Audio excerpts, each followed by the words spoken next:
ಓಂ ಶಾಂತಿ. ಮುರಳಿಯ ದಿನಾಂಕ 30/1/2022 2/1/90 ಇಸ್ವಿಯ ರಿವೈಸ್ಡ್ ಅವ್ಯಕ್ತ ಮುರಳಿ ಇದೆ. ಸಾರೆ ಜ್ಞಾನ ಕಾ ಸಾರ್ ಸ್ಮೃತಿ.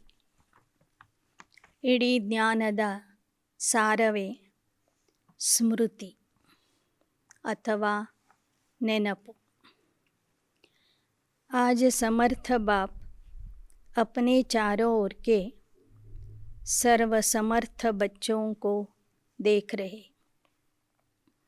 ಈ ದಿನ ಸಮರ್ಥ ತಂದೆ ನಾಲ್ಕು ಕಡೆಯ ಸರ್ವಸಮರ್ಥ ಮಕ್ಕಳನ್ನು ನೋಡ್ತಾ ಇದ್ದಾರೆ.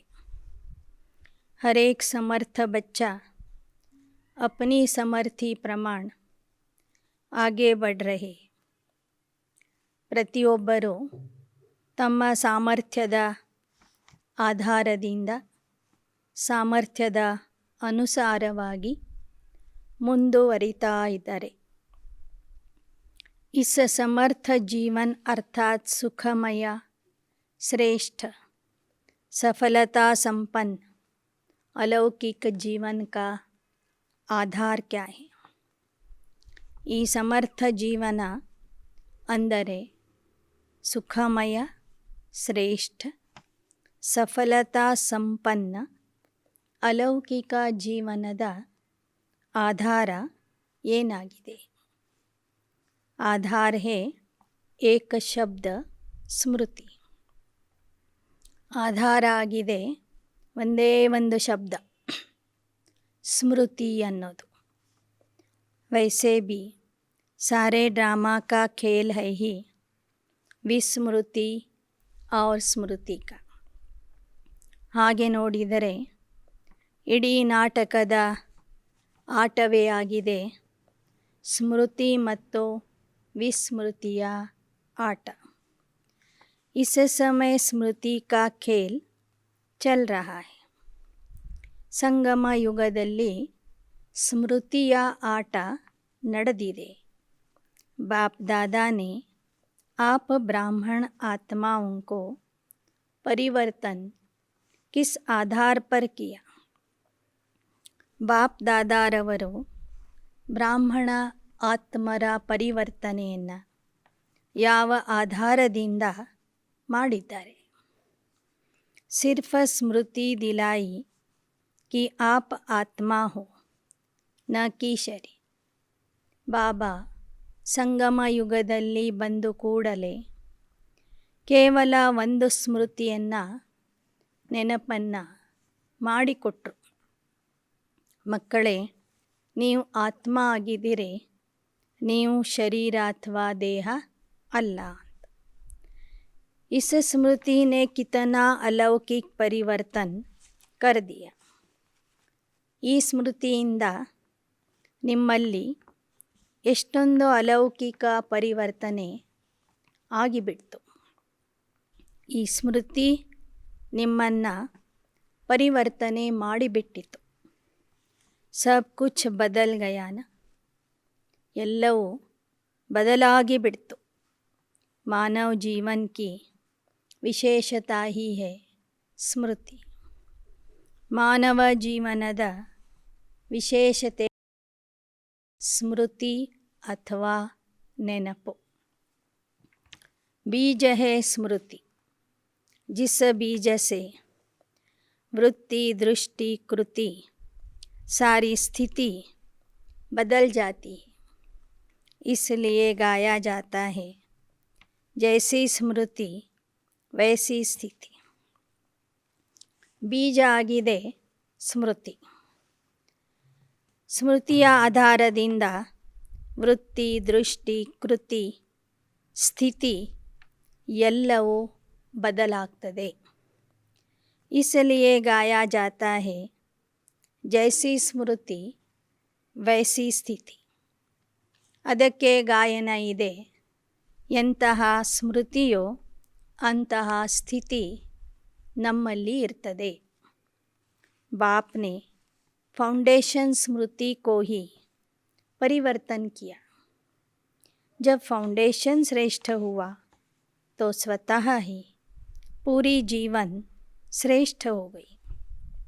ಬಾಬೋರು ಜೀವನದ ಬುನಾದಿಯಾಗಿರುವಂತಹ ಸ್ಮೃತಿಯನ್ನೇ ಪರಿವರ್ತನೆ ಮಾಡಿಬಿಟ್ರು. ಬುನಾದಿ ಪರಿವರ್ತನೆ ಆದಾಗ, ಶ್ರೇಷ್ಠವಾದಾಗ ಜೀವನನೇ ಶ್ರೇಷ್ಠ ಆಗಿಬಿಡ್ತು.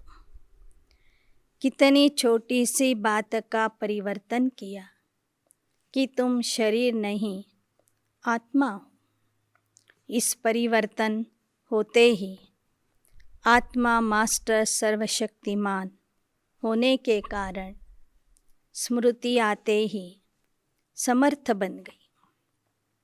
ಬಾಬಾ ಒಂದೇ ಒಂದು ಮಾತಿನ ಪರಿವರ್ತನೆ ಮಾಡಿದರು. ನೀವು ದೇಹ ಅಲ್ಲ, ನೀವು ಆತ್ಮ ಅಂತ ಹೇಳಿದರು. ಈ ಥರದ ಪರಿವರ್ತನೆಯಿಂದ ಆತ್ಮ ಮಾಸ್ಟರ್ ಸರ್ವಶಕ್ತಿವಾನ್ ಆಗಿರುವ ಕಾರಣ ಆ ಸರ್ವಶಕ್ತಿವಾನ್ ಸ್ಥಿತಿಯ ಸ್ಮೃತಿ ಬಂದಾಗ ಆತ್ಮ ಸಮರ್ಥ ಆಗಿಬಿಡ್ತು. अब यह समर्थ जीवन कितना प्यारा लगता है. ಈಗ ಈ ಸಮರ್ಥ ಜೀವನ ನಮಗೆ ಎಷ್ಟೊಂದು ಪ್ರಿಯ ಆಗಿದೆ. स्वयं भी स्मृति स्वरूप बने, औरों को भी यही स्मृति दिलाकर क्या से क्या बना देते. ನೀವು ಸ್ಮೃತಿ ಸ್ವರೂಪ ಆಗಿದ್ದೀರಿ, ಅನ್ಯರಿಗೂ ಈ ಆತ್ಮದ ಸ್ಮೃತಿಯನ್ನು ಕೊಟ್ಟು ಏನಿದ್ದವ್ರನ್ನ ಏನನ್ನಾಗಿ ಮಾಡ್ತಾ ಇದ್ದೀರಿ. इस स्मृति से ಸಂಸಾರ ही बदल लिया. ಈ ಒಂದು ಸ್ಮೃತಿಯಿಂದ ನಮ್ಮ ಜಗತ್ತೇ ಬದಲಾಗಿದೆ. यह ईश्वरीय संसार कितना प्यारा है. ಈ ಈಶ್ವರೀಯ ಸಂಸಾರ ಅಥವಾ ಜಗತ್ತು ಎಷ್ಟು ಪ್ರಿಯವಾಗಿದೆ. चाहे सेवा अर्थ संसारी आत्माओं के साथ रहते हो, लेकिन मन सदा अलौकिक संसार में रहता है. ನೀವು ಸೇವೆಯ ನಿಮಿತ್ತ ಗೃಹಸ್ಥಿ ಆತ್ಮಗಳ ಜೊತೆಗೇ ಇರ್ತೀರಿ, ಸಂಸಾರದ ಮಧ್ಯದಲ್ಲಿನೇ ಇರ್ತೀರಿ. ಆದರೆ ಮನಸ್ಸು ಸದಾ ಅಲೌಕಿಕ ಸಂಸಾರದಲ್ಲಿ ಇರ್ತದೆ. इसको ही कहा जाता ಸ್ಮೃತಿ ಸ್ವರೂಪ. ಇದಕ್ಕೆ ಹೇಳಲಾಗ್ತದೆ ಸ್ಮೃತಿ ಸ್ವರೂಪ ಅಂತ. कोई भी परिस्थिति आ जाए, लेकिन स्मृति स्वरूप आत्मा समर्थ होने के कारण परिस्थिति को क्या समझती है. ಯಾವುದೇ ಪರಿಸ್ಥಿತಿ ನಿಮ್ಮ ಮುಂದೆ ಬರಲಿ, ಆದರೆ ಸ್ಮೃತಿ ಸ್ವರೂಪ ಆತ್ಮ ಸಮರ್ಥ ಆಗಿರುವ ಕಾರಣ ಪರಿಸ್ಥಿತಿಗೆ ಯಾವ ರೂಪದಲ್ಲಿ ನೋಡ್ತಾರೆ. यह तो खेल है, कभी घबराएंगे नहीं. ಸ್ಮೃತಿ ಸ್ವರೂಪ ಆತ್ಮ ಪರಿಸ್ಥಿತಿಯನ್ನು ಆಟದ ರೂಪದಲ್ಲಿ ನೋಡ್ತಾರೆ. ಅವರು ಯಾವತ್ತೂ ಹೆದರೋದಿಲ್ಲ, ಭಯಪಡೋದಿಲ್ಲ.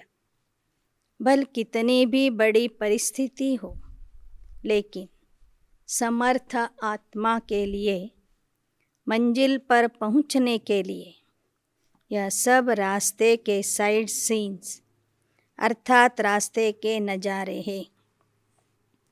ಎಂತಹ ಪರಿಸ್ಥಿತಿನೇ ಬರಲಿ, ಆದರೆ ಸಮರ್ಥ ಆತ್ಮನ ದೃಷ್ಟಿಯಲ್ಲಿ ಇದು ರಸ್ತೆಯ ಸೈಡ್ ಸೀನ್ಸ್ ಆಗಿರ್ತವೆ. ಅಕ್ಕಪಕ್ಕದ ದೃಶ್ಯಗಳ ರೂಪದಲ್ಲಿ ಅವರು ಆ ಪರಿಸ್ಥಿತಿಯನ್ನು ನೋಡ್ತಾರೆ. साइड सीन्स तो अच्छी लगती है ना, खर्चा करके भी साइड सीन देखने जाते. ಅಕ್ಕಪಕ್ಕದ ಪ್ರಾಕೃತಿಕ ದೃಶ್ಯಗಳನ್ನು ನೋಡುವುದಕ್ಕೆ ಎಲ್ಲರಿಗೂ ಇಷ್ಟ ಆಗ್ತದೆ. ಪರ್ವತಗಳು, ನದಿಗಳು, ಸಮುದ್ರ, ಕಾಡು ಎಲ್ಲವನ್ನೂ ನೋಡಲಿಕ್ಕೆ ಇಷ್ಟಪಡ್ತಾರೆ. ನೋಡುವುದಕ್ಕಾಗಿಯೇ ಖರ್ಚು ಮಾಡಿ ಹೋಗ್ತಾರೆ ಜನ. यहाँ भी आजकल आबू दर्शन करने जाते हो ना, अगर रास्ते में साइड सीन न हो तो वह रास्ता अच्छा लगेगा? ಇಲ್ಲಿ ಬಂದಾಗಲೂ ಸಹ ಆಬು ದರ್ಶನ ಮಾಡಲಿಕ್ಕೆ ಮೇಲೆ ಹೋಗ್ತೀರಿ, ಆಬು ಬೆಟ್ಟಕ್ಕೆ ಹೋಗ್ತೀರಿ. ಬೆಟ್ಟ ಹತ್ತುವಾಗ ಅಕ್ಕಪಕ್ಕದ ದೃಶ್ಯಗಳನ್ನು ನೋಡ್ತೀರಿ. ಆ ದೃಶ್ಯಗಳು ಇರುವುದರಿಂದನೇ ನೋಡಲಿಕ್ಕೂ ನಿಮಗೆ ಖುಷಿ ಆಗ್ತದೆ. ಇಲ್ಲದಿದ್ದರೆ ಬೋರ್ ಹೋ ಜಾಯೆಂಗೆ. ಅಕ್ಕಪಕ್ಕದಲ್ಲಿ ಗಿಡ ಮರಗಳು, ನದಿ ನಾಲೆಗಳು, ಎತ್ತರದ ಪರ್ವತಗಳು ಇಲ್ಲದಿದ್ದರೆ ನೋಡಲಿಕ್ಕೂ ಇಷ್ಟ ಆಗೋದಿಲ್ಲ. ಪ್ರವಾಸ ಬೋರ್ ಆಗಿಬಿಡ್ತದೆ. ऐसे स्मृति स्वरूप समर्थ स्वरूप आत्मा के लिए परिस्थिति कहो, पेपर कहो, विघ्न कहो, प्रॉब्लम कहो, सब साइड सीन्स है. ಹಾಗೆಯೇ ಸ್ಮೃತಿ ಸ್ವರೂಪ ಸಮರ್ಥ ಆತ್ಮರ ದೃಷ್ಟಿಯಲ್ಲಿ ಬರುವಂಥ ಪರಿಸ್ಥಿತಿಗಳು, ಪರೀಕ್ಷೆಗಳು, ವಿಘ್ನಗಳು, ಸಮಸ್ಯೆಗಳು ಇವೆಲ್ಲವೂ ಸಹ ದಾರಿಯ ದೃಶ್ಯಗಳಾಗಿರ್ತವೆ. ಸ್ಮೃತಿ ಮೇ ಹೈ ಕಿ ಯಹ ಮಂಜಿಲ್ ಕೆ ಸೈಡ್ ಸೀನ್ಸ್ ಅನ್ಗಿನತ್ ಬಾರ್ ಪಾರ್ ಕಿಯೇ ಹೈ. ಅವರಿಗೆ ನೆನಪಿರ್ತದೆ, ಪ್ರತಿ ಕಲ್ಪದಲ್ಲೂ ಈ ಗುರಿಯನ್ನು ತಲುಪುವಾಗ, ಈ ಮಾರ್ಗದಲ್ಲಿ ನಡೆಯುವಾಗ ಇಂತಹ ದೃಶ್ಯಗಳನ್ನು, ದಾರಿಯ ದೃಶ್ಯಗಳನ್ನು ಅನೇಕ ಸಲ ನಾವು ನೋಡಿದ್ದೀವಿ. ಆ ದೃಶ್ಯಗಳನ್ನು ನೋಡ್ತಾ ನೋಡ್ತಾನೆ ಈ ಮಾರ್ಗವನ್ನು ದಾಟ್ಕೊಂಡು ಬಂದಿದ್ದೀವಿ. ನಥಿಂಗ್ ನ್ಯೂ, ಇಸ್ಕಾ ಬಿ ಫೌಂಡೇಶನ್ ಕ್ಯಾ ಹುವಾ. ಬಾಬಾ ಹೇಳ್ತಾರೆ, ಯಾವುದೂ ಹೊಸದಲ್ಲ, ಇದಕ್ಕೂ ಬುನಾದಿ ಯಾವುದಾಗಿದೆ? ಸ್ಮೃತಿ. ಇದರ ಒಂದು ಆಧಾರವೂ ಸಹ ಸ್ಮೃತಿಯಾಗಿದೆ. ಅಗರ್ ಯಹ ಸ್ಮೃತಿ ಭೂಲ್ ಜಾತಿ ಅರ್ಥಾತ್ ಫೌಂಡೇಶನ್ ಹಿಲಾ तो जीवन की पूरी बिल्डिंग हिलने लगती. ಇದು ಹೊಸದಲ್ಲ ಅಂತನೂ ಬಾಬಾ ನೆನಪು ಮಾಡಿಕೊಟ್ರು. ಈ ನೆನಪಿನ ಆಧಾರ ಪಕ್ಕಾ ಆದಾಗ ಪುರುಷಾರ್ಥದ ಕಟ್ಟಡವೂ ಸಹ ಪಕ್ಕಾ ಆಗಿ ನಿಲ್ತದೆ, ಗಟ್ಟಿಯಾಗ್ತದೆ. ಬುನಾದಿ ಸರಿ ಇಲ್ಲದಿದ್ದರೆ ಕಟ್ಟಡವೂ ಸಹ ಅಲುಗಾಡ್ತದೆ. ಆಪತೋ ಅಚಲ ಹೋನ. ತಾವು ಬಾಬಾ ಹೇಳುವ ಪ್ರತಿಯೊಂದು ಸ್ಮೃತಿಯ ಆಧಾರದ ಮೇಲೆ ನಿಂತಿರುವಂತಹ ಅಚಲ ಅಡೋಲ ಆತ್ಮಗಳು ಆಗಿದ್ದೀರಿ ತಾನೆ. ಸಾರಿ ಪಢಾಯಿ ಕೆ ಚಾರೋ ಸಬ್ಜೆಕ್ಟ್ಸ್ ಕಾ ಆಧಾರ ಭಿ ಸ್ಮೃತಿ. ಈಶ್ವರೀಯ ಶಿಕ್ಷಣದ 4 ವಿಷಯಗಳ ಆಧಾರವೂ ಸಹ ಸ್ಮೃತಿಯಾಗಿದೆ. ಸಬ್ಸೆ ಮುಖ್ಯ ಸಬ್ಜೆಕ್ಟ್ ಹೈ ಯಾದ್. ಎಲ್ಲಕ್ಕಿಂತಲೂ ಮುಖ್ಯವಾದಂತಹ ವಿಷಯ ಆಗಿದೆ ತಂದೆಯ ನೆನಪು. ಯಾದ್ ಅರ್ಥಾತ್ ಸ್ಮೃತಿ. ಮೈ ಕೌನ್, ಬಾಪ್ ಕೌನ್. ನೆನಪಿನ ಆಧಾರವೇ ಆಗಿದೆ ಸ್ಮೃತಿ. ಯಾವುದರ ಸ್ಮೃತಿ ಎಂದರೆ ನಾನು ಯಾರು, ತಂದೆ ಯಾರು. ಇದನ್ನು ನೆನ್ಪು ಮಾಡಿಕೊಂಡ್ರೆ ಸಾಕು, ಅಲ್ಲಿ ಯೋಗದ ವಿಷಯದಲ್ಲಿ ಸಂಪೂರ್ಣ ಆಗಿಬಿಡ್ತೇವೆ. दूसरी सब्जेक्ट है ज्ञान. रचता और रचना का ज्ञान मिला. ಎರಡನೇ ವಿಷಯ ಆಗಿದೆ ಜ್ಞಾನ. ಜ್ಞಾನದಲ್ಲಿ ನಮಗೆ ರಚಯಿತ ಮತ್ತು ರಚನೆಯ ಜ್ಞಾನ ಸಿಕ್ಕಿದೆ. उसका भी फाउंडेशन स्मृति दिलाई कि अनादि क्या हो और आदि क्या हो और वर्तमान समय क्या.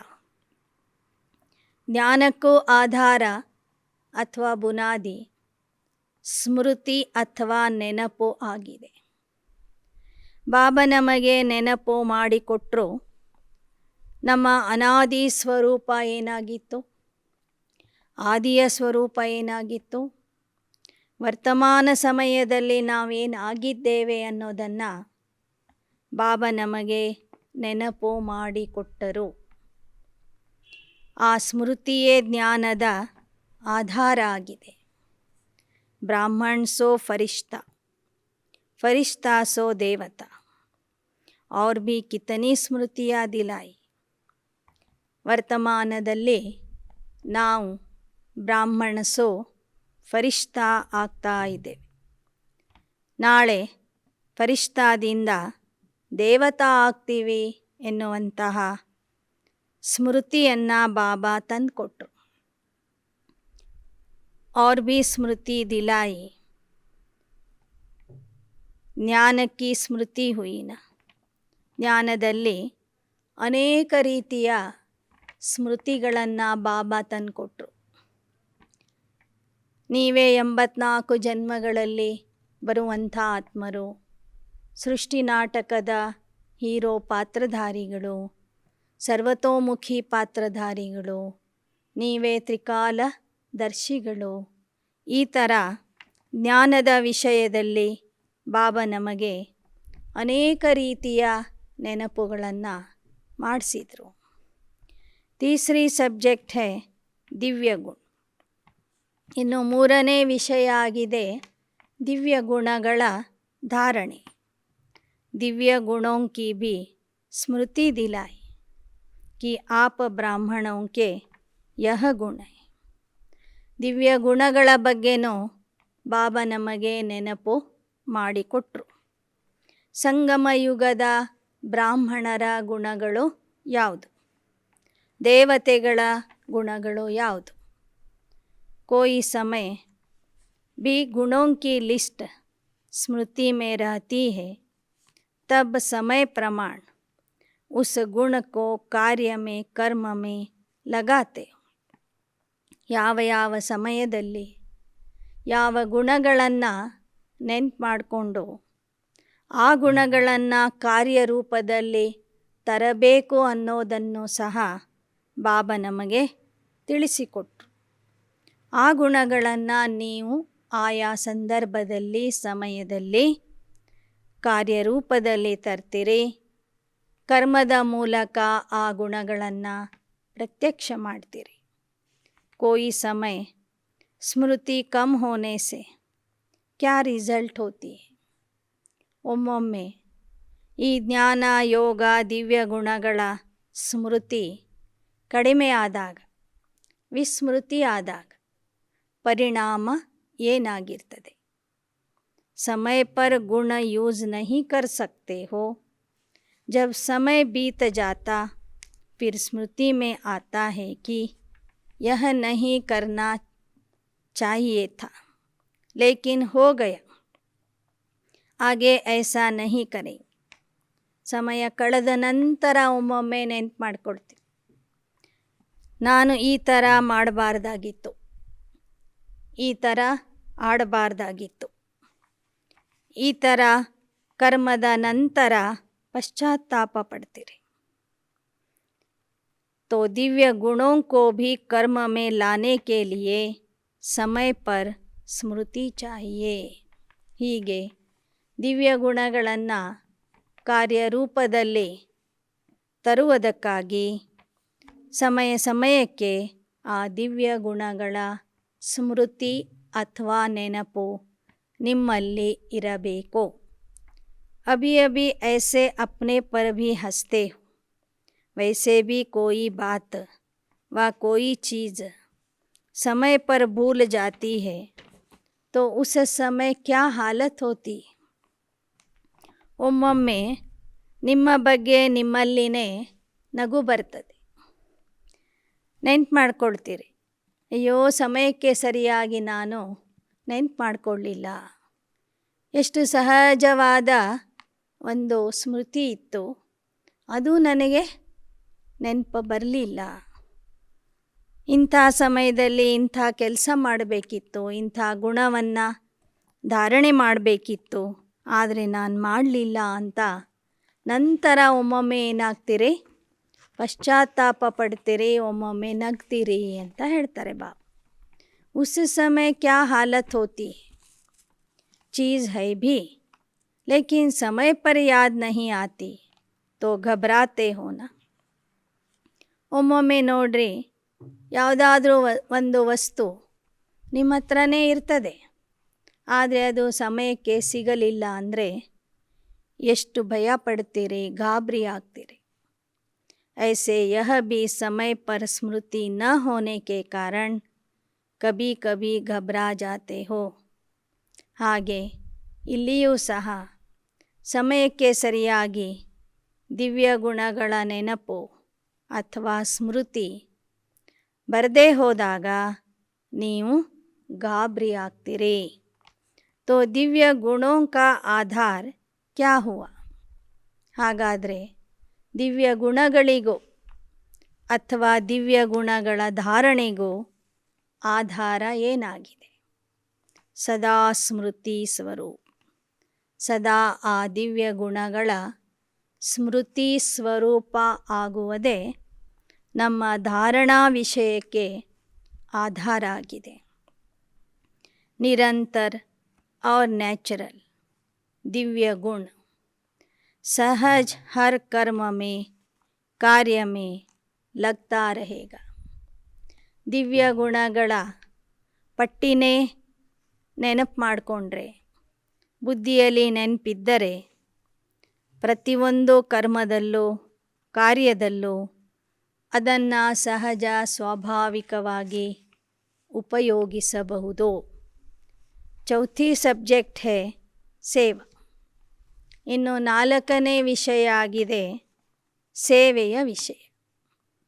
इसमें भी अगर स्मृति स्वरूप नहीं बनते कि मैं विश्व कल्याणकारी आत्मा निमित्त हूँ तो सेवा में सफलता नहीं पा सकते. ಸೇವೆಗೂ ಆಧಾರ ಸ್ಮೃತಿ ಆಗಿದೆ. ಒಂದು ವೇಳೆ ನಾನು ವಿಶ್ವ ಕಲ್ಯಾಣಕಾರಿ ಆತ್ಮ, ಸೇವೆಗೆ ನಿಮಿತ್ತ ಆತ್ಮ ಅನ್ನುವ ನೆನಪು ನಮ್ಮಲ್ಲಿ ಇಲ್ಲದೆ ಹೋದರೆ ಸೇವೆಯಲ್ಲಿ ನಮಗೆ ಸಫಲತೆ ಸಿಗೋದಿಲ್ಲ. ಆದ್ದರಿಂದ ಸೇವೆಯ ವಿಷಯದಲ್ಲಿ ಸಫಲತೆ ಬೇಕು ಅನ್ನೋದಾದರೆ ನಾನು ವಿಶ್ವ ಕಲ್ಯಾಣಕಾರಿ ಆತ್ಮ, ನಾನು ನಿಮಿತ್ತ ಆತ್ಮ ಅನ್ನುವುದನ್ನು ಸದಾ ನೆನಪಿಟ್ಕೋಬೇಕು, ಸದಾ ಸ್ಮೃತಿಯಲ್ಲಿ ಇರಬೇಕು. ಸೇವಾ ದ್ವಾರ किसी आत्मा को स्मृति स्वरूप नहीं बना सकते. साथ साथ सेवा है ही स्वयं की और बाप की स्मृति दिलाना. ಸೇವೆಯ ಮೂಲಕ ನೀವು ಅನ್ಯ ಆತ್ಮರನ್ನು ಸಹ ಸ್ಮೃತಿ ಸ್ವರೂಪರನ್ನಾಗಿ ಮಾಡಲಿಕ್ಕೆ ಸಾಧ್ಯ ಇದೆ ಅಲ್ವಾ. ನಮ್ಮ ಸೇವೆಯೇ ಆಗಿದೆ ಸ್ವಯಂವನ್ನು ನೆನಪು ಮಾಡಿಕೊಡುವುದು ಹಾಗೂ ತಂದೆಯ ನೆನಪನ್ನು ಮಾಡಿಕೊಡೋದು. ಮೊದಲನೇದು ನಾನು ಯಾರು ಅಂತ ನೆನಪು ಮಾಡಿಸೋದು, ತಂದೆ ಯಾರು ಅಂತ ನೆನಪು ಮಾಡಿಸೋದೇ ನಮ್ಮ ಸೇವೆ ಆಗಿದೆ. तो चारों ही सब्जेक्ट का फाउंडेशन स्मृति हुआ ना. ಹೀಗೆ 4 ವಿಷಯಗಳ ಆಧಾರವೇ ಆಗಿದೆ ಸ್ಮೃತಿ ಸ್ವರೂಪ ಆಗುವುದು, ಅಥವಾ ಸ್ಮೃತಿ ಅನ್ನುವುದೇ 4 ವಿಷಯಗಳ ಬುನಾದಿಯಾಗಿದೆ. सारे ज्ञान के सार का एक शब्द हुआ स्मृति. इसलिए बाप दादा ने पहले से ही सुना दिया कि लास्ट पेपर का क्वेश्चन भी क्या आने वाला है. ಇಡೀ ಜ್ಞಾನದ ಸಾರ ಆಗಿದೆ ಸ್ಮೃತಿ ಅನ್ನೋದು. ಅದಕ್ಕಾಗಿ ಬಾಬವರು ಸಹ ಮೊದಲೇ ತಿಳಿಸಿಬಿಟ್ಟಿದ್ದಾರೆ, ಕೊನೆಯ ಪರೀಕ್ಷೆ ಯಾವ ಥರ ಬರ್ತದೆ, ಕೊನೆಯ ಪ್ರಶ್ನೆ ಯಾವುದಾಗಿರ್ತದೆ ಅಂತ. ಲಂಬಾ ಚೌಡಾ ಪೇಪರ್ ನಹಿ ಹೋನಾ ಹೈ. ಬಹಳ ದೊಡ್ಡ ಪೇಪರ್ ಅಥವಾ ಪ್ರಶ್ನೆ ಪತ್ರಿಕೆ ಕೊನೆಗೆ ಬಾಬಾ ಕೊಡೋದಿಲ್ಲ ನಮಗೆ. ಏಕ ಹಿ ಕ್ವೆಶ್ಚನ್ ಕಾ ಪೇಪರ್ ಹೋನಾ ಹೈ और एक ही ಸೆಕೆಂಡ್ का ಪೇಪರ್ ಹೋನಾ ಹೈ. ಕೊನೆ ಪರೀಕ್ಷೆಯ ಪ್ರಶ್ನೆ ಪತ್ರಿಕೆಯಲ್ಲಿ ಒಂದೇ ಪ್ರಶ್ನೆ ಇರ್ತದೆ. ಆ ಪ್ರಶ್ನೆಗೆ ಉತ್ತರನು ಕ್ಷಣದಲ್ಲಿ ನೀಡುವಂತಹ ಉತ್ತರ ಇರ್ತದೆ. ಕ್ವೆಶ್ಚನ್ ಕೌನ್ ಸಾ ಹೋಗಾ, ಪ್ರಶ್ನೆ ಯಾವುದಿರ್ತದೆ ಅಂತಲೂ ಬಾಬಾ ಹೇಳ್ತಿದ್ದಾರೆ.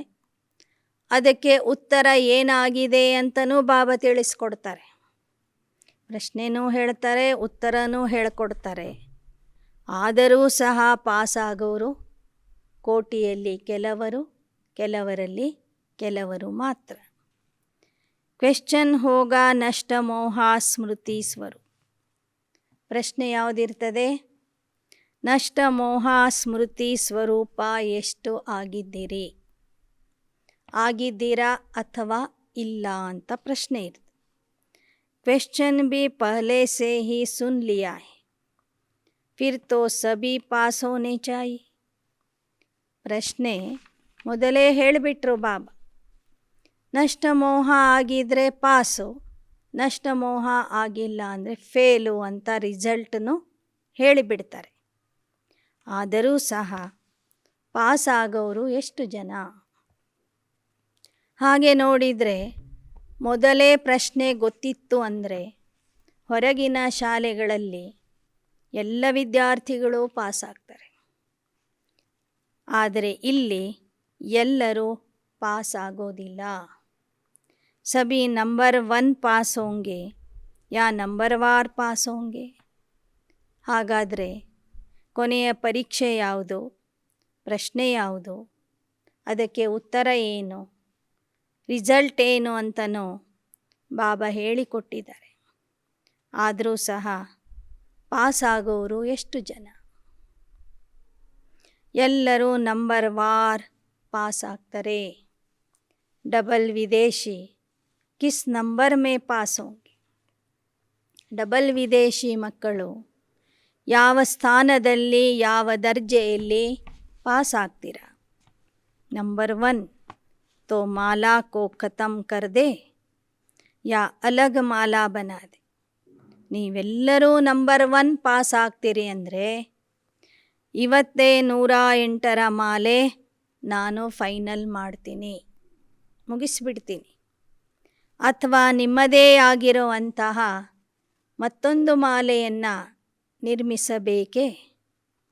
ಉಮಂಗ್ ತೋ ಬಹುತ್ ಅಚ್ಚಾ ಹೈ. ವಿದೇಶದ ಮಕ್ಕಳಲ್ಲಿ ಪುರುಷಾರ್ಥದ ಉತ್ಸಾಹ ಬಹಳಷ್ಟು ಇದೆ, ಬಹಳ ಚೆನ್ನಾಗಿದೆ. ಡಬಲ್ ಫಾರಿನರ್ಸ್ಗೂ ವಿಶೇಷ ಚಾನ್ಸ್ ಹೈ ಲಾಸ್ಟ್ ಸೋ ಫಾಸ್ಟ್ ಜಾನೆ ಕಾ.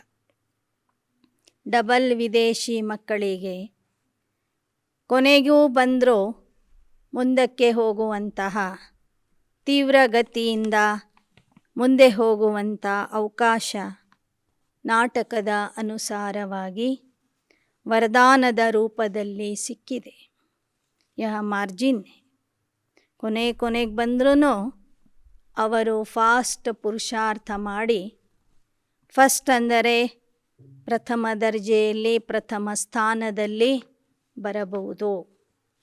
ಅಲಗ್ ಮಾಲಾ ಬನಾಯೆ तो जो पिकनिक के स्थान बनेंगे वहाँ जाना पड़ेगा.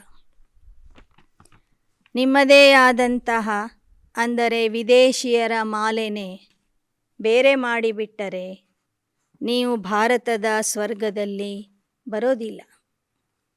ದೇವತೆಗಳು ಎಲ್ಲೆಲ್ಲಿ ಪ್ರವಾಸಕ್ಕೆ ಅಂತ ಹೋಗ್ತಾರೆ ಸತ್ಯುಗದಲ್ಲಿ, ಪ್ರವಾಸ ತಾಣ ಅಥವಾ ಪ್ರೇಕ್ಷಣೀಯ ಸ್ಥಳಗಳನ್ನು ನೋಡಲಿಕ್ಕೆ ಹೋಗ್ತಾರೆ. ಅಲ್ಲಿ ನೀವು ಇರಬೇಕಾಗ್ತದೆ. ಅದಕ್ಕೆ ಒಪ್ಪಿಗೆನಾ? ಯಹ ಪಸಂದ್ ಹೇ, ಪಸಂದ್ ಹೋ ತೋ ಅಲಗ್ ಮಾಲಾ ಬನಾಯ್. ರಾಜಧಾನಿಯಿಂದ ದೂರ ಅರಣ್ಯದಲ್ಲಿ ಒಂದೊಂದು ಮೂಲೆಯಲ್ಲಿ ಇರ್ತೀವಿ ಅಂತ ನಿಮಗೆ ಇಷ್ಟ ಇದ್ದರೆ ನಾನು ನಿಮ್ಮ ಮಾಲೆನೇ ಬೇರೆ ರೂಪದಲ್ಲಿ ತಯಾರು ಮಾಡ್ತೀನಿ ಅಂತಾರೆ ಬಾಬಾ. ಬೇರೆ ಮಾಲೆನೇ ತಯಾರು ಮಾಡ್ತೀನಿ. आप लोगों के लिए माला में आने की मार्जिन रखी है, आ जाएंगे. ಬಾಬಾ ಮತ್ತೆ ಹೇಳ್ತಾ ಇದ್ದಾರೆ, ವಿದೇಶಿ ಮಕ್ಕಳಿಗೆ ಆ ಥರ ಸಂಕಲ್ಪ ಮಾಡಬೇಡಿ. ಈ ಭಾರತೀಯರ ಮಾಲೆಯಲ್ಲಿನೇ ನಿಮಗಾಗಿ ನಾನು ಅನೇಕ ಸ್ಥಾನಗಳನ್ನು ಬಿಟ್ಟಿದ್ದೀನಿ, ಅವಕಾಶಗಳನ್ನು ಕೊಡ್ತೀನಿ. ಈ 108ರ ಮಾಲೆಯಲ್ಲಿನೇ ಬರುವ ಪುರುಷಾರ್ಥ ಮಾಡಿರಿ. ಸತ್ಯಯುಗದ ದೇವತೆಗಳು ಅಂದರೆ ಎಲ್ಲರೂ ಭಾರತವಾಸಿಗಳೇ ಆಗಬೇಕು. ಭಾರತದಲ್ಲಿನೇ ಹುಟ್ಟಿ ಬರಬೇಕು, ಭಾರತದಲ್ಲಿನೇ ರಾಜ್ಯ ಮಾಡಬೇಕು. ಆದ್ದರಿಂದ ನಮ್ಮ ಮಾಲೆ ಬೇರೆ ಇರಲಿ ಎಂಬ ಸಂಕಲ್ಪನೆ ಮಾಡಬೇಡಿ. ತಮಾಷೆಗಾಗಿ ಬಾಬಾ ಆ ರೀತಿಯಲ್ಲಿ ಕೇಳಿರ್ತಾರೆ, ನಿಮ್ಮದೇ ಒಂದು ಮಾಲೆ ಬೇರೆ ಮಾಡಬೇಕಾ? ಹಾಗಾದರೆ ನೀವು ಪಿಕ್ನಿಕ್ ಸ್ಪಾಟಲ್ಲಿ ಇರ್ತೀರಾ ಅಥವಾ ರಾಜಧಾನಿಯಲ್ಲಿ ಇರ್ತೀರಾ ಅಂತ ಕೇಳಿರ್ತಾರೆ. ಆದರೆ ಕೊನೆಗೂ ಬಾಬಾ ಹೇಳ್ತಾ ಇದ್ದಾರೆ, ವಿದೇಶದ ಮಕ್ಕಳಿಗೂ ನಾನು ಈ 108ರ ವಿಜಯ ಮಾಲೆಯಲ್ಲಿ ಅನೇಕ ಸ್ಥಾನಗಳನ್ನು ರಿಸರ್ವ್ ಮಾಡಿ ಇಟ್ಟಿದ್ದೀನಿ. टीचर्स के साथ सभी टीचर्स तो ಸ್ಮೃತಿ ಸ್ವರೂಪ ಹೇನ. ಟೀಚರ್ಸ್ಗಳ ಜೊತೆಗೆ ಬಾಬಾ ಮಾತಾಡ್ತಾ ಇದ್ದಾರೆ, ಕೇಳ್ತಾ ಇದ್ದಾರೆ, ತಾವೆಲ್ಲ ಟೀಚರ್ಸ್ಗಳು ಸ್ಮೃತಿ ಸ್ವರೂಪ ಆಗಿದ್ದೀರಲ್ವಾ? ಚಾರೋ ಹಿ ಸಬ್ಜೆಕ್ಟ್ ಮೇ ಸ್ಮೃತಿ ಸ್ವರೂಪ. 4 ವಿಷಯದಲ್ಲಿ ನೀವು ಸ್ಮೃತಿ ಸ್ವರೂಪ ಆಗಿರಬೇಕು. ಮೆಹನತ್ ಕಾ ಕಾಮ್ ತೋ ನಹಿ ಹೇನ. ಇದು ಯಾವುದೋ ಪರಿಶ್ರಮದ ಕೆಲಸ ಅಂತೋ ಅಲ್ಲವೇ ಅಲ್ಲ. ಸ್ಮೃತಿ ಸ್ವರೂಪ ಆಗುವುದು ಪರಿಶ್ರಮದ ಕೆಲಸ ಅಲ್ಲ. टीचर्स का अर्थ ही है अपने स्मृति स्वरूप फीचर्स से औरों को भी ಸ್ಮೃತಿ ಸ್ವರೂಪ ಬನಾನಾ. ಟೀಚರ್ಸ್ಗಳ ಅರ್ಥನೇ ಆಗಿದೆ ತಮ್ಮ ಸ್ಮೃತಿ ಸ್ವರೂಪದ ಲಕ್ಷಣಗಳಿಂದ ಅನೇಕ ಆತ್ಮರನ್ನು ಸ್ಮೃತಿ ಸ್ವರೂಪರನ್ನಾಗಿ ಮಾಡುವುದು. ಆಪ್ಕೆ ಫೀಚರ್ಸ್ ಹಿ औरों को स्मृति दिलाए कि मैं आत्मा हूँ. मस्तक में देखे ही चमकती हुई आत्मा व चमकती हुई मणि. ನಿಮ್ಮ ಮುಖಚರ್ಯೆಯಿಂದ, ನಿಮ್ಮ ದೇಹದ ಮೂಲಕ ನಿಮ್ಮ ದೈಹಿಕ ರೂಪ ನೋಡಿದಾಗ ಜನರಿಗೆ ನಿಮ್ಮ ಮಸ್ತಕದಲ್ಲಿ ಹೊಳೆಯುವ ಮಣಿ ಕಾಣಿಸ್ಬೇಕು. ಆತ್ಮದ ಸಾಕ್ಷಾತ್ಕಾರ ಆಗಬೇಕು, ಅವರಿಗೂ ನೆನಪಾಗಬೇಕು, ಅವರು ಸಹ ನಿಮ್ಮಂತೆ ಒಂದು ಆತ್ಮ ಆಗಿದ್ದಾರೆ ಅಂತ. ನಿಮ್ಮ ಲಕ್ಷಣಗಳಿಂದ ನಿಮ್ಮನ್ನು ನೋಡುವವರಿಗೂ ಸಹ ಆತ್ಮದ ಸ್ಮೃತಿ ಬರಬೇಕು. ಜೈಸೆ सांप की मणि देख करके सांप की तरफ कोई का ध्यान नहीं जाएगा, ಮಣಿ ಕೆ ತರಫ್ ಜಾಯ್. ಹೇಗೆ ಹಾವಿನಲ್ಲಿ ಇರುವಂತಹ ಮಣಿ ಕಾಣಿಸ್ತಾ ಇದ್ದರೆ, ಹೆಡೆಯಲ್ಲಿ ಇರುವಂಥ ಮಣಿ ಕಾಣಿಸ್ತಾ ಇದ್ದರೆ, ಆ ಮಣಿನೇ ಎಲ್ಲರ ದೃಷ್ಟಿಯನ್ನು ತನ್ನ ಕಡೆಗೆ ಆಕರ್ಷಣೆ ಮಾಡುತ್ತೆ. ಎಲ್ಲರ ಗಮನ ಆ ಮಣಿಯ ಕಡೆಗೆ ಹೋಗ್ತದೆ ವಿನಃ ಹಾವಿನ ಕಡೆಗೆ ಹೋಗೋದಿಲ್ಲ. ऐसे अविनाशी चमकती हुई मणि को देख देह भान स्मृति में न आए. ಹಾಗೆ ನಿಮ್ಮ ಮಸ್ತಕದಲ್ಲಿ ಇರುವಂತಹ ಹೊಳೆಯುವ ಮಣಿಯನ್ನು ನಕ್ಷತ್ರವನ್ನು ನೋಡಿದಾಗ ಅನ್ಯರಲ್ಲಿ ಇರುವ ದೇಹದ ಭಾವನೆ, ದೇಹ ಅಭಿಮಾನದ ಸ್ಮೃತಿ ಹೋಗಿಬಿಡಬೇಕು. ಅಟೆನ್ಷನ್ ಸ್ವತಃ ಹಿ ಆತ್ಮ ಕಿ ತರಫ್ ಜಾಯ್. ಅವರ ಗಮನ ಸಂಪೂರ್ಣವಾಗಿ ಆತ್ಮದ ಕಡೆಗೆ ಹೋಗಬೇಕು. ಟೀಚರ್ಸ್ ಇಸಿ ಸೇವಾಕ್ಕೆ ನಿಮಿತ್ತ. ನೀವೆಲ್ಲ ಟೀಚರ್ಸ್ಗಳು ಇದೇ ಸೇವೆಗಾಗಿ ನಿಮಿತ್ತ ಆಗಿದ್ದೀರಿ. ವಿಸ್ಮೃತಿ ವಾಲೋಂ ಕೋ ಸ್ಮೃತಿ ದಿಲಾನಾ ಯಹಿ ಸೇವಾ ಹೈ. ವಿಸ್ಮೃತಿಯಲ್ಲಿ ಇರುವಂಥವರಿಗೆ ಸ್ಮೃತಿಯನ್ನು ತಂದುಕೊಡುವುದು, ನೆನಪನ್ನು ಮಾಡಿಕೊಡುವುದೇ ನಿಮ್ಮ ಸೇವೆಯಾಗಿದೆ. ಸಮರ್ಥ ತೋ ಹೋ ಯಾ ಕಭಿ ಕಭಿ ಘಬರಾತಿ ಹೋ. ನೀವೆಲ್ಲರೂ ಸಮರ್ಥ ಆಗಿದ್ದೀರಾ ಅಥವಾ ಯಾವಾಗ ಒಮ್ಮೊಮ್ಮೆ ಹೆದರ್ತೀರಾ? ಅಗರ್ ಟೀಚರ್ಸ್ ಘಬರಾ ಜಾಯೆಂಗಿ ತೋ ಸ್ಟೂಡೆಂಟ್ಸ್ ಕ್ಯಾ ಹೋಂಗೆ. ಒಂದು ವೇಳೆ ನೀವು ಟೀಚರ್ಸ್ಗಳೇ ಹೆದರ್ತಾ ಇದ್ದರೆ ಇನ್ನು ವಿದ್ಯಾರ್ಥಿಗಳ ಗತಿ ಏನಾಗುವುದು? ಟೀಚರ್ಸ್ ಅರ್ಥಾತ್ ಸದಾ ನ್ಯಾಚುರಲ್, ನಿರಂತರ ಸ್ಮೃತಿ ಸ್ವರೂಪ್, ಸೋ ಸಮರ್ಥ ಸ್ವರೂಪ್. ಟೀಚರ್ಸ್ ಅಂದ್ರೇ ಸಹಜ ಸ್ವಾಭಾವಿಕವಾಗಿ ಸ್ಮೃತಿ ಸ್ವರೂಪ ಆಗಿ ಇರುವಂಥವರು. ಸ್ಮೃತಿ ಸ್ವರೂಪ ಅಂದ್ರೇ ಸಮರ್ಥ ಸ್ವರೂಪ ಆಗಿ ಇರುವಂಥವು. ಜೈಸೆ ಬ್ರಹ್ಮಾ ಬಾಪ್ ಫ್ರಂಟ್ ಮೇ ರಹಾ ತೋ ಟೀಚರ್ಸ್ ಭಿ ಆಗೇ ಹೋನಾ. ಹೇಗೆ ಬ್ರಹ್ಮ ಬಾಬಾ ಎಲ್ಲರಿಗಿಂತನೂ ಮುಂದೆ ಇದ್ದರು, ಹಾಗೆ ಟೀಚರ್ಸ್ಗಳು ಸಹ ಎಲ್ಲರಕ್ಕಿಂತ ಮುಂದೆ ಇರಬೇಕು. ನಿಮಿತ್ಯಮಾನ ಆಗಿ. ನಿಮಿತ್ಯ ಅಂದ್ರೇ ಮುಂದಿರೋದು. ಜೈಸೆ ಸೇವಾ ಪ್ರತಿ ಸಮರ್ಪಣ ಹೋನೆ ಮೇ ಹಿಮ್ಮತ್ ರಖಿ. ಸಮರ್ಥ ಬನ್ನಿ. ಹೇಗೆ ಸೇವೆಯ ವಿಷಯದಲ್ಲಿ ಸಾಹಸದಿಂದ ಸಮರ್ಪಣೆಯಾಗಿದ್ದೀರಿ, ಸಮರ್ಥ ಆಗಿದ್ದೀರಿ. ತೋ ಯಹ ಸ್ಮೃತಿ ಕ್ಯಾ ಹೈ? ಯಹ ತೋ ತ್ಯಾಗ ಕಾ ಭಾಗ್ಯ ಹೈ. ಹಾಗಾದರೆ ಸ್ಮೃತಿ ಸ್ವರೂಪ ಆಗುವುದು ಏನಾಗಿದೆ? ಇದು ತ್ಯಾಗದ ಭಾಗ್ಯ ಆಗಿದೆ ಅಂತ ಹೇಳ್ತಾರೆ ಬಾ. ತ್ಯಾಗ ಕರ್ ಲಿಯಾ, ಅಭಿ ಭಾಗ್ಯ ಕಿ ಕ್ಯಾ ಬಡಿ ಬಾತ್ ಹೈ. ತ್ಯಾಗ ಅಂತೂ ಮಾಡಿದ್ದೀರಿ, ಭಾಗ್ಯ ಪಡ್ಕೊಡೋದೇನೋ ದೊಡ್ಡ ವಿಷಯ ಅಲ್ಲ ಅಂತ ಹೇಳ್ತಾರೆ ಬಾ.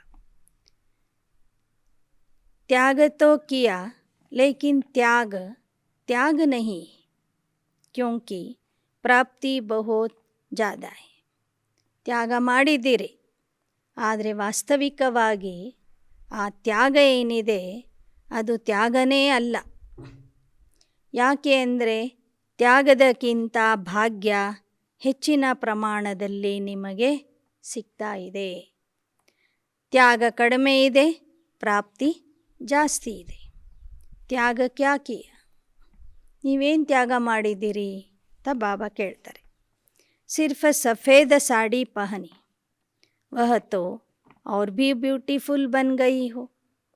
ಇನ್ನೇನು ಬಣ್ಣದ ವಸ್ತ್ರಗಳನ್ನು ಬಿಟ್ಟು ಬಿಳಿ ವಸ್ತ್ರಗಳನ್ನು ಧರಿಸ್ತೀರಿ, ಅದಂತೂ ಇನ್ನೂ ಸುಂದರವಾಗಿ ಕಾಣಿಸ್ತದೆ ಅಂತ ಹೇಳ್ತಾರೆ ಬಾಬಾ. ಫರಿಷ್ತೆ ಪರಿಯಾ ಬನ್ ಗಯಿ ಔರ್ ಕ್ಯಾ ಚಾಹಿಯೆ. ಶ್ವೇತ ವಸ್ತ್ರಗಳನ್ನು ಧರಿಸುವುದು ಅಂದರೆ ಪರಿಗಳಾಗೋದು, ಫರಿಷ್ಠ ಆಗೋದು ಅಂತ ಹೇಳ್ತಾರೆ. ಶ್ವೇತ ವಸ್ತ್ರಗಳನ್ನು ಧರಿಸಿ ಫರಿಷ್ಠ ಆಗಿದ್ದೀರಿ, ಇನ್ನೇನು ಬೇಕು? ಬಾಕಿ ಖಾನಾ ಪೀನಾ ಛೋಡಾ, ವಹ ತೋ ಆಜ್ಕಲ್ ಡಾಕ್ಟರ್ಸ್ ಭಿ ಕಹತೆ ಹೈ ಜ್ಯಾದಾ ನಹಿ ಖಾओ, ಕಮ್ ಖಾओ, ಸಾದಾ ಖಾओ. ಇನ್ನೇನು ಹೊರಗೆ ಊಟ ಮಾಡೋದು ತಿನ್ನೋದನ್ನು ಬಿಟ್ಟಿದ್ದೀರಿ. ಅದಂತೂ ಈಗಿನ ಕಾಲದಲ್ಲಿ ಡಾಕ್ಟರ್ಸ್ಗಳು ಸಹ ಹೇಳ್ತಾರೆ, ಹೆಚ್ಚಿನ ಊಟ ಮಾಡಬೇಡಿ, ಕಡಿಮೆ ಊಟ ಮಾಡಿ. ಸಾಧಾರಣ ಸಾತ್ವಿಕ ಆಹಾರನೇ ತಗೊಳ್ಳಿ ಅಂತ ಡಾಕ್ಟರ್ಸ್ಗಳು ಹೇಳ್ತಾರೆ. ಆಜ್ಕಲ್ ತೋ ಡಾಕ್ಟರ್ಸ್ ಬಿ ಖಾನೆ ನಹಿ ದೇತೆ. ಇತ್ತೀಚಿನ ದಿನಗಳಲ್ಲಿ ಡಾಕ್ಟರ್ಸ್ಗಳು ಸಹ ಊಟ ಪಾನೀಯ ಬಗ್ಗೆ ಅನೇಕ ನಿಯಮಗಳನ್ನು ಹೇಳ್ತಾರೆ. ಮೊದಲಿನ ಥರ ಎಲ್ಲ ಪದಾರ್ಥಗಳನ್ನು ತಿನ್ನಲಿಕ್ಕೆ ಅನುಮತಿ ಕೊಡೋದಿಲ್ಲ. ಬಾಕಿ ಕ್ಯಾ ಚೋಡ, ಇನ್ನೇನು ಬಿಟ್ಟಿದ್ದೀರಿ? ಗಹನಾ ಪಹನ್ನ ಚೋಡ. ಆಜ್ಕಲ್ ತೋ ಗಹನೋं के पीछे ಚೋರ್ ಲಗ್ತೆ. ಒಡವೆ ಹಾಕೊಳ್ಳೋದನ್ನು ಬಿಟ್ಟಿದ್ದೀರಿ, ಅಲಂಕಾರ ಮಾಡ್ಕೊಳ್ಳೋದನ್ನು ಬಿಟ್ಟಿದ್ದೀರಿ. ಅದು ಒಳ್ಳೆಯದೇ. ಇತ್ತೀಚಿನ ದಿನಗಳಲ್ಲಿ ನೀವೇನಾದರೂ ಒಡವೆಗಳನ್ನು ಹಾಕ್ಕೊಂಡು ಅಲಂಕಾರ ಮಾಡಿಕೊಂಡು ಹೊರಗೆ ರಸ್ತೆಯಲ್ಲಿ ಹೋಗ್ತಾ ಇದ್ದರೆ ಚೋರ್ ಪೀಛೆ ಲಗ್ತೆ. ಕಳ್ಳರು ಹಿಂದೆ ಬಂದು ನಿಮ್ಮ ಒಡವೆಗಳನ್ನು ದೋಚ್ಕೊಂಡು ಹೋಗ್ತಾರೆ, ಲೂಟಿ ಮಾಡ್ಕೊಂಡು ಹೋಗ್ತಾರೆ. ಅನೇಕರು ಬಂದು ನಿಮಗೆ ತೊಂದರೆ ಕೊಡ್ತಾರೆ. ಅದಕ್ಕಿಂತ ಅದನ್ನು ಬಿಟ್ಟಿದ್ದೇ ಒಳ್ಳೆಯದಲ್ವ?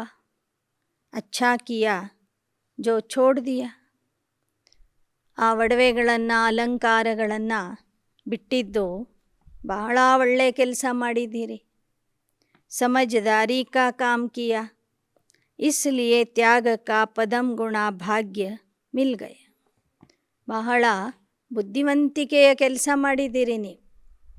ಆದ್ದರಿಂದ ನೀವೇನು ಅಲ್ಪ ಸ್ವಲ್ಪ ತ್ಯಾಗ ಮಾಡಿದ್ದೀರಿ ಸಂಗಮ ಯುಗದಲ್ಲಿ, ಅದಕ್ಕೆ ಪದಮದಷ್ಟು ಭಾಗ್ಯ ನಿಮಗೆ ಸಿಕ್ಕಿದೆ. ಅಚ್ಚ, ಅಭಿ ಅಭಿ ಬಾಪ್ ದಾದಾ ಕೋ एथेंस वाले याद आ रहे. एथेंस में सेवा का बड़ा कार्यक्रम चल रहा है. ಈಗೀಗ ಬಾಬೋರ್ಗೆ ಎಥೆನ್ಸ್ ದೇಶದ ಮಕ್ಕಳ ನೆನಪು ಬಂದಿದೆ. ಯಾಕೆ ಅಂದರೆ ಅಲ್ಲಿ ಒಂದು ದೊಡ್ಡ ಕಾರ್ಯಕ್ರಮ ನಡೀತಾ ಇದೆ. ವಹ ಭಿ ಬಹುತ್ ಯಾದ್ ಕರ್ ರಹೆ. जब भी कोई विशाल कार्य होता है, बेहद के कार्य में बेहद का बाप और बेहद का परिवार याद जरूर आता है.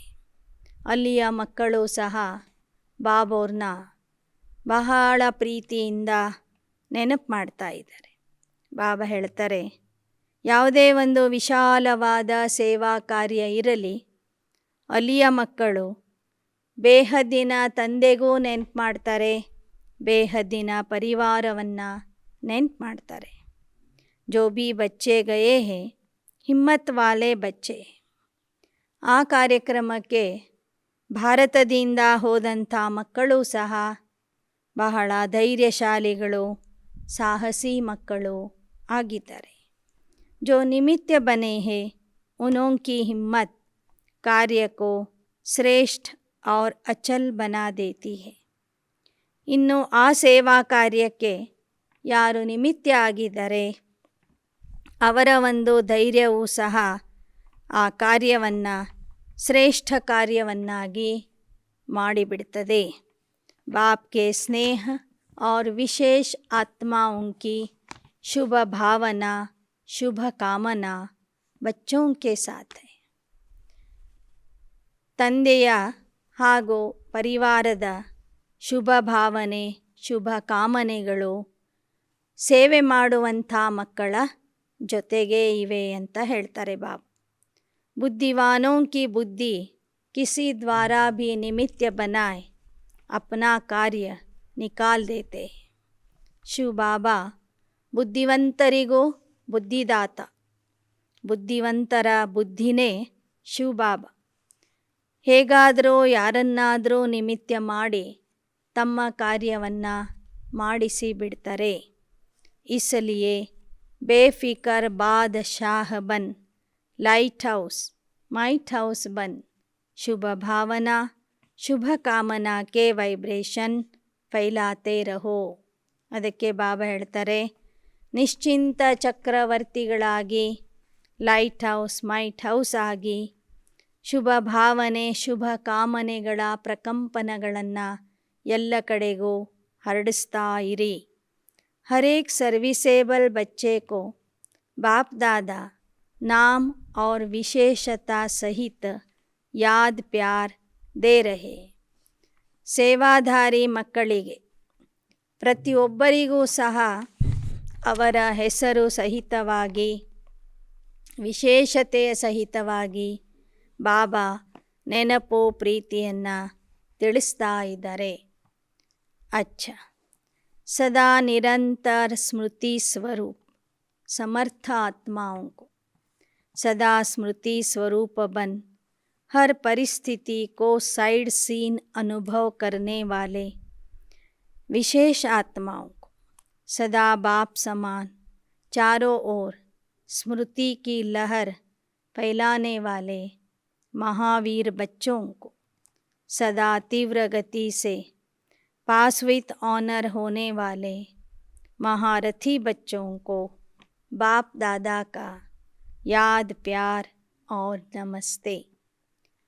ಸದಾ ನಿರಂತರ ಸ್ಮೃತಿ ಸ್ವರೂಪ ಮತ್ತು ಸಮರ್ಥ ಸ್ವರೂಪ ಆಗಿರುವಂತಹ ಮಕ್ಕಳಿಗೆ ಸ್ಮೃತಿ ಸ್ವರೂಪ ಆಗಿ ಪ್ರತಿಯೊಂದು ಪರಿಸ್ಥಿತಿಯನ್ನು ದಾರಿಯ ದೃಶ್ಯ ಎಂಬ ರೀತಿಯಲ್ಲಿ ನೋಡುವಂತಹ ಅನುಭವ ಮಾಡುವಂತಹ ವಿಶೇಷ ಆತ್ಮರಿಗೆ ತಂದೆಯ ಸಮಾನ ನಾಲ್ಕು ಕಡೆಗೂ ಸ್ಮೃತಿಯ ಅಲೆಗಳನ್ನು ಹರಡಿಸುವಂತಹ ಮಹಾವೀರ ಮಕ್ಕಳಿಗೆ ಸದಾ ತೀವ್ರಗತಿಯಿಂದ ಪುರುಷಾರ್ಥ ಮಾಡಿ ಪಾಸ್ ವಿತ್ ಆನರ್ ಆಗುವಂತಹ ಮಹಾರಥಿ ಮಕ್ಕಳಿಗೆ ಬಾಪ್ ದಾದಾರವರ ನೆನಪು ಪ್ರೀತಿ ಮತ್ತು ನಮಸ್ತೆ ನಮಸ್ತೆ. ಮಕ್ಕಳಿಂದನೂ ಬಾಪ್ ದಾದಾರವರಿಗೆ ನೆನಪು ಪ್ರೀತಿ ಮತ್ತು ನಮಸ್ತೆ. वरदान. पुरुषार्थ की यथार्थ विधि द्वारा सदा आगे बढ़ने वाले सर्व सिद्धि स्वरूप भव. ಪುರುಷಾರ್ಥದ ಯಥಾರ್ಥ ವಿಧಾನದಿಂದ ಸದಾ ಮುಂದುವರೆಯುವಂತಹ ಸರ್ವಸಿದ್ಧಿ ಸ್ವರೂಪ ಆತ್ಮ ಭವ. पुरुषार्थ की यथार्थ विधि है अनेक मेरे को परिवर्तन कर एक मेरा बाबा इस स्मृति में रहना. ಪುರುಷಾರ್ಥದ ಯಥಾರ್ಥ ವಿಧಾನ ಆಗಿದೆ ಅನೇಕ ರೀತಿಯ ನನ್ನತನವನ್ನು ಪರಿವರ್ತನೆ ಮಾಡಿ ನನ್ನ ಬಾಬಾ ಎನ್ನುವಂತಹ ಒಂದು ಶಬ್ದದಲ್ಲಿ ಅದನ್ನು ಸಮಾವೇಶ ಮಾಡುವುದು. ಅನೇಕ ಪ್ರಕಾರದ ನನ್ನತನವನ್ನು ಬಿಟ್ಟು ನನ್ನ ಬಾಬಾ ಅಂತ ತಿಳ್ಕೊಳ್ಳುವಂಥದ್ದು, ನನ್ನ ಬಾಬಾ ಎಂಬ ಸ್ಮೃತಿಯಲ್ಲಿ ಇರುವಂಥದ್ದೇ ಪುರುಷಾರ್ಥದ ಯಥಾರ್ಥ ವಿಧಾನ ಆಗಿದೆ. कुछ भी भूल जाए लेकिन यह बात कभी नहीं भूले कि मेरा बाबा. ಬೇರೆ ಎಲ್ಲ ವಿಷಯಗಳನ್ನು ಮರೀರಿ, ಆದರೆ ನನ್ನ ಬಾಬಾ ಅನ್ನೋದನ್ನು ಯಾವತ್ತೂ ಸಹ ಮರಿಬೇಡಿ. ಮೇರೆ ಕೋ ಯಾದ್ ನಹಿ ಕರ್ನಾ ಪಡ್ತಾ, ಉಸ್ಕಿ ಯಾದ್ ಸ್ವತಃ ಆತಿ. ನನ್ನದು ಅಂತ ಏನಿರ್ತದೆ ಅದನ್ನು ನೀವು ನೆನಪು ಮಾಡಿಕೊಳ್ಳೋದೇ ಬೇಕಿಲ್ಲ, ಅದರ ನೆನಪು ಸ್ವತಃ ಬರ್ತಾ ಇರ್ತದೆ. ನನ್ನವರು ಅಂತ ಯಾರಿರ್ತಾರೆ ಅವರ ನೆನಪು ನಮಗೆ ಸಹಜ ಸ್ವತಃ ಬರ್ತಾ ಹೋಗ್ತದೆ. ಮೇರಾ ಬಾಬಾ ದಿಲ್ ಸೆ ಕಹತೆ ಹೋ ತೋ ಯೋಗ ಶಕ್ತಿಶಾಲಿ ಹೋ ಜಾತಾ ಹೇ. ಹೃದಯದಿಂದ ನನ್ನ ಬಾಬಾ ಅಂತ ಹೇಳಿದಾಗ ನಿಮ್ಮ ಯೋಗ ನೆನಪು ಶಕ್ತಿಶಾಲಿ ಆಗಿಬಿಡ್ತದೆ. तो इस सहज विधि से सदा आगे बढ़ते हुए ಸಿದ್ಧಿ ಸ್ವರೂಪ ಬನೋ. ಈ ಸಹಜ ವಿಧಾನದಿಂದ ಸದಾ ಮುಂದಕ್ಕೆ ಹೋಗುತ್ತಾ ಸಿದ್ಧಿ ಸ್ವರೂಪ ಆಗಿರಿ. ಶ್ಲೋಗನ್. ಮಾಯಾ ಜೀತ ಬನನಾ ಹೇ तो स्नेह के साथ साथ ज्ञान का भी फाउंडेशन मजबूत करो. ಮಾಯಾ ಜೀತ ಆಗಬೇಕಾದರೆ ಸ್ನೇಹದ ಜೊತೆಗೆ ಜ್ಞಾನದ ಬುನಾದಿಯನ್ನು ಗಟ್ಟಿ ಮಾಡಿಕೊಳ್ಳಿರಿ. ಸ್ನೇಹದ ಜೊತೆಗೆ ಜ್ಞಾನದ ವಿಷಯದಲ್ಲೂ ಪಕ್ಕಾ ಆಗಿರಿ. ಲವಲೀನ್ ಸ್ಥಿತಿ का ಅನುಭವ करो. ಲವಲೀನ ಸ್ಥಿತಿಯ ಅನುಭವ ಮಾಡಿರಿ. कर्म में, वाणी में, संपर्क व संबंध में, लव और स्मृति व स्थिति में लवलीन रहना है. ಕರ್ಮ, ವಾಣಿ, ಸಂಬಂಧ, ಸಂಪರ್ಕದಲ್ಲಿ ಇರುವಾಗಲೂ ಸಹ ತಂದೆಯ ಸ್ಮೃತಿಯಲ್ಲಿ ಅಂದರೆ ಪರಮಾತ್ಮನ ಪ್ರೇಮದಲ್ಲಿ ಮಗ್ನ ಆಗಿರುವಂತಹ ಸ್ಥಿತಿಯಲ್ಲಿ ಇರಬೇಕು. जो जितना लवली होगा वह उतना ही लवलीन रह सकता है. ಯಾರು ಪರಮಾತ್ಮನಿಗೆ ಪ್ರೀತಿ ಪಾತ್ರ ಆಗಿರ್ತಾರೆ ಅಷ್ಟೇ ಅವರು ಆ ಪರಮಾತ್ಮನ ಪ್ರೇಮದಲ್ಲಿ ಮುಳುಗಿ ಇರ್ತಾರೆ. अभी आप बच्चे बाप के लव में लवलीन रहकर औरों को भी सहज आप समान ವ ಬಾಪ ಸಮಾನ್ ಬನಾ ದೇತೆ ಹೋ. ಈಗ ತಾವು ಮಕ್ಕಳು ಪರಮಾತ್ಮನ ಪ್ರೇಮದಲ್ಲಿ ಮಗ್ನ ಆಗಿ ಇದ್ದು ಅನೇಕರಿಗೂ ನಿಮ್ಮ ಸಮಾನ ಅಥವಾ ತಂದೆಯ ಸಮಾನ ಮಾಡಿಬಿಡ್ತೀರಿ. ಎಷ್ಟೆಷ್ಟು ತಂದೆಯ ಪ್ರೇಮದಲ್ಲಿ ನೀವು ಸಮಾವೇಶ ಆಗಿರ್ತೀರಿ, ಮಗ್ನ ಆಗಿರ್ತೀರಿ, ಅಷ್ಟೇ ಅನೇಕರನ್ನು ಆ ಪರಮಾತ್ಮ ಸ್ನೇಹದ ಅನುಭವ ಮಾಡಿಸಲು ಸಾಧ್ಯವಾಗ್ತದೆ. ಅಚ್ಚ. ಓಂ ಶಾಂತಿ.